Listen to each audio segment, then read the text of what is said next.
Akhirnya kita dapat kesempatan buat nyobain sebuah drone yang bisa diterbangkan bahkan tanpa pakai remote. Follow. 3, 2, 1.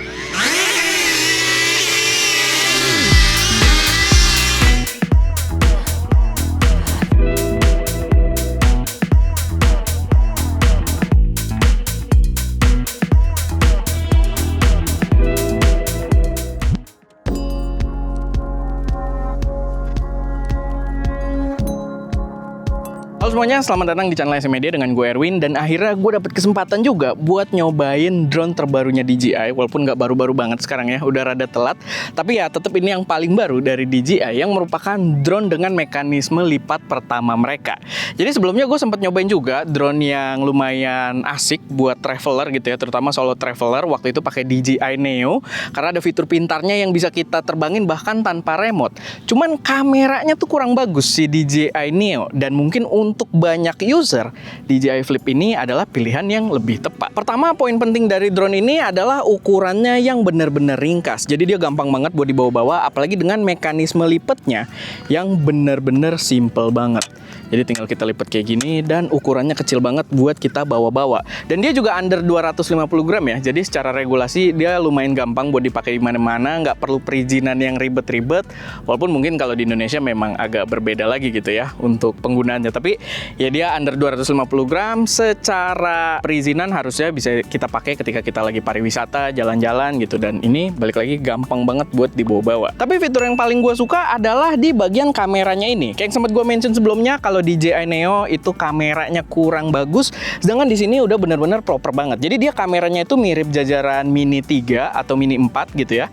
Karena dia membawa sensor 1/1,3 inch dengan resolusi 48 megapiksel, dan dia bisa record up to 4K 60 fps. Dan kalian juga bisa lihat sendiri ya dari beberapa test shot kita, gambarnya jauh lebih proper dibandingkan dengan yang dibawa di DJI Neo. Lalu dari segi user experience-nya sendiri, ini juga nggak kalah penting ya, karena ini yang sebenarnya membuat dia memiliki nilai jual yang sangat menarik dibandingkan drone lain. Kalau dibanding Neo kan dia ya jadi drone yang kualitas gambar lebih bagus. Tapi dibanding drone lain, sama seperti Neo, dia adalah sebuah drone pintar, dimana kita bisa fleksibel banget buat penggunaannya. Kalau kalian pengen pakai remote bisa, kalian pengen pakai smartphone bisa. Tapi kalau kalian lagi traveling sendiri, jalan-jalan, dan kalian pengen ngerekam diri kalian sendiri juga, mungkin sambil jalan, exploring, atau sambil trekking gitu kan, naik gunung atau semacamnya, dia juga bisa dioperasikan secara otomatis gitu ya, tanpa remote. Dan di sini dia safety-nya lebih ekstra lagi dari Neo, karena Neo itu tidak ada sensor sama sekali gitu, hanya dari kameranya aja. Sedangkan di sini dia udah dilengkapi dengan LiDAR sensor di sisi depannya, sehingga paling nggak untuk obstacle yang berada di sisi depan drone itu dia bisa tahu dan dia bisa menghindari obstacle tersebut. Cuman kalau misalkan terbangnya kayak nyamping atau mundur ya, dia tidak ada sensornya di bagian sisi belakang ataupun sampingnya. Tapi ya tetap itu sangat kepake, terutama ya tadi kalau kita pengen pakai dia sebagai drone pintar buat ngikut-ngikut kita gitu. Mungkin gue ada contohin harusnya ketika gue ala-ala review mobil gitu. Oke, jadi sekarang gue mau demoin betapa instannya dan kita bisa operasikan drone-nya ini tanpa remote. Kita bener-bener tinggal buka aja dan dia bakal auto power on. Kalau udah, kita bisa select mode-modenya. Jadi ada tombol di sampingnya. Dia sambil ngomong juga dan ada indikator di sisi depan ya. Rocket. Spotlight. Direction track. Follow. Drone. Kita contoh aja mungkin drone dulu biar dia nanti terbang ke atas. Kita tes ya. 4 meters. Drone. 3, 2, 1. Nah, dia harusnya langsung rekam dan dia langsung melakukan droning gitu. Jadi tanpa remote, benar-benar otomatis, udah kita atur aja, dia sambil rekam sambil jalan. Paling untuk jaraknya bisa kita set kalau misalkan kita konekin ke HP dulu gitu, atau ke remote. Gue sih belum nyoba kalau ke remote, tapi kita bisa atur secara jarak gitu. Dan dia balik lagi.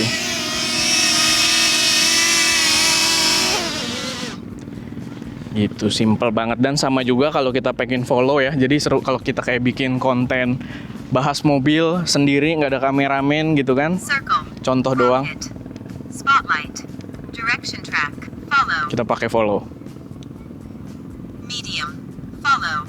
3, 2, 1. Oke, dia medium follow dan udah dia bakal following gua. Misalkan kita kesini dulu. ngeliat-liat gitu kan, danau ini seru juga, bla bla bla bla bla. Nah, terus gue pengen review mobil nih guys, tapi gue nggak ada kameramen, jadi sekarang dari drone. Mungkin noise-nya masuk. Dia sih kalau kita connect ke aplikasinya ada noise cancellation ya. Cuman sekarang kalau jadi ikut masuk Ska? Ya, arahnya agak membingungkan ya. Tapi misalkan gue review mobil nih. Ini kita ke spot yang agak sulit. Cuma karena bannya cukup gede, jadi dia lumayan enak. Lalu ya agak-agak kotor, nggak apa-apa, emang diciptakan buat kotor. Tapi ini seru banget sih. Kalau misalkan dia listrik, gue rasa bakal lebih menarik gitu ya. Contoh doang, ngomong asal-asal aja. Tapi yang menarik juga di Flip ini kan karena dia ada sensornya, harusnya dia nggak nabrak depan gitu ya. Jadi kalau misalkan kita kayak kesini, dia mungkin akan lihat. Dia kehilangan gua kayaknya. Oke. Tadi dia kehilangan, tapi ya dia tidak ngikutin dan nabrak ke mobil ya. Jadi ya ada sensornya, tapi sensornya depan doang, jadi perlu diingat. Jadi asik banget sih, buat sendirian juga seru ya. Terus kita coba circle kali. Dia akan circling gua. 2 meters. Circle. 3, 2, 1. Ini mundur dikit.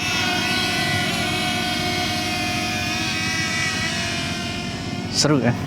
Mengoperasikan sendiri gitu. Walaupun yang ini sih masih ada yang mengoperasikan ya. Tapi seru. Awas.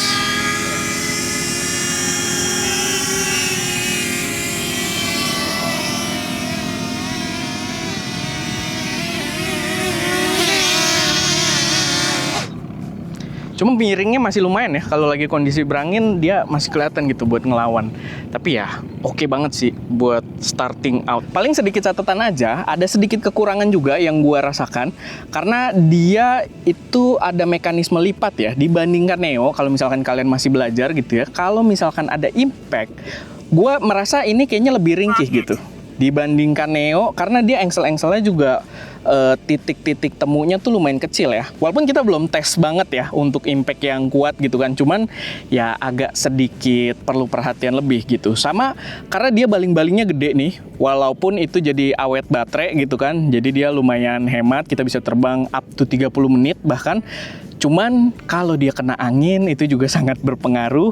Jadi kalau misalkan kalian bermain di kondisi yang anginnya lumayan kenceng, ya itu agak hati-hati juga. Karena kalian bisa lihat juga dari footage-footage kita ketika B-roll aja, dia lumayan kesulitan untuk melawan angin di sekitarnya. Overall menurut gua DJI Flip ini sweet spot banget ya buat kalian yang nyari drone murah, cocok buat pemula, fun to use tapi tetap dapat menghasilkan gambar yang lumayan bagus dibandingkan Neo gitu ya, much proper. Jadi ya menurut gua lumayan worth it buat dipertimbangkan. Ya, gue tahu kita reviewnya udah telat lumayan jauh, tapi gue yakin video ini semoga gitu ya masih cukup berguna buat teman-teman yang lagi mempertimbangkan pengen ngambil Neo atau DJI Flip ini. Atau mungkin ya kalian pengen beli drone pertama kalian. Gue bisa sangat merekomendasikan si DJI Flip ini. Oke, paling itu aja sedikit informasi dari gua. Kalau ada koreksi, saran atau pertanyaan, atau ada teman-teman yang udah pengalaman dan ada isu-isu tertentu yang kita tidak tahu, boleh taruh aja semuanya di kolom komentar. Tapi so far, ini drone yang sangat memuaskan. Itu aja, gue Erwin, di belakang kamera ada Ska, dan jangan lupa untuk berkarya.